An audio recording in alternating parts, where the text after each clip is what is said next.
everybody, welcome back to the channel. Up for a couple hours today now. I'm going to try and cut down a lot of big trees so I can start getting some wood for putting walls up. Really hot day today. It's actually heat warning, so the breeze in here, kind of shade. I'm going to take it easy, got lots of water. So anyway, that's my plan. I'm going to cut some trees down and start building up back walls. And I think I want to do a little bit sturdier now than what I had planned originally, so I'm going to cut down some full-size trees and get that on the go.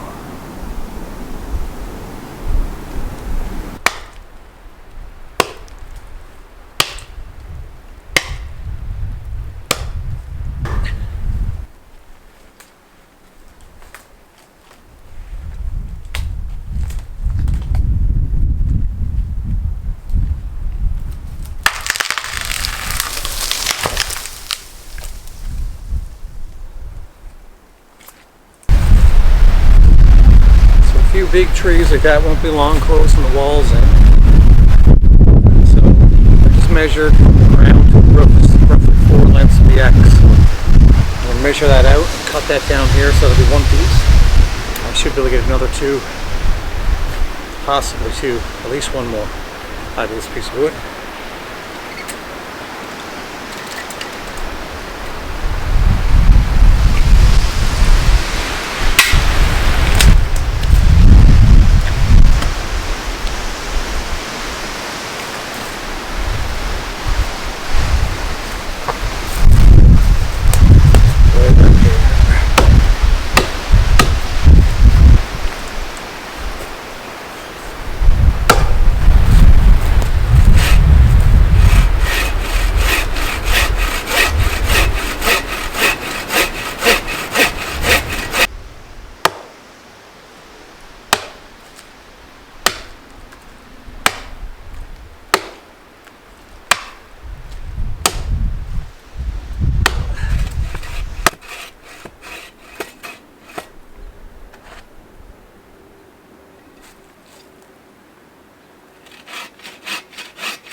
Not bad. This is going to be the third piece for the wall from the one tree. It's pretty good.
3 big trees cut down, 1.5 processed and put up. So I got 4 beams put up since I started, 4 posts for the wall. So making some progress despite the weather. But I'm gonna take a break. I'm gonna get some lunch, and I'll see what time I have. Maybe I'll see if I can put up another post or 2 for the wall. So I'm just gonna put on. I got a hamburger today, and a cup of coffee, something simple. Just gonna get that fired up.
Spot to come up and do a couple overnights. I really like to come up here during some some pretty good winter weather and be nice and cozy inside the shelter, and I think that'd be neat. Hey guys, so a bit of a quicker one here today. I knew I was only coming up for a shorter period of time, but got a good bit of work done. As you can see, I got some more the wall up behind me, some really big trees that I cut down, and a lot of work that you can't see behind me right now. Some more trees that I got fallen, and I just got to limb them and cut them down for the size for the pieces for the wall. So it's coming along, and even though I wasn't able to spend a full day up here today, I just wanted to be able to come up, do a bit of work on it, and the other thing is just to check on it, because you never know when you're out like this if somebody finds your trail and locates it. You don't want anybody to mess with it until I can get up here and do a few overnights anyway. So thanks for joining me, and pop by again soon to see how the progress is coming along now with the